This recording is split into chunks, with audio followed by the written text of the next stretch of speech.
Hey guys, here's 5 products that your skin absolutely need.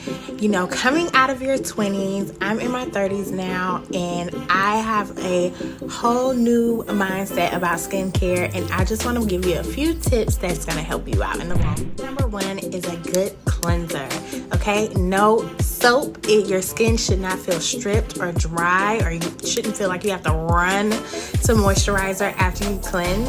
You need a good non-stripping cleanser. So try it. You need a moisturizer, girl.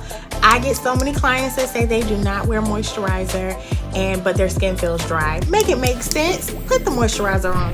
It's a good treatment serum, okay? This is a supercharged serum, vitamin C base, also has retinol, and you know we need that for anti-aging, and it really helps for acne and dark marks. Let's get into it. A good mask, having a good treatment mask draws out excess oils and puts in what your skin needs. Give yourself a little pampering day once a week. Not least is a face oil.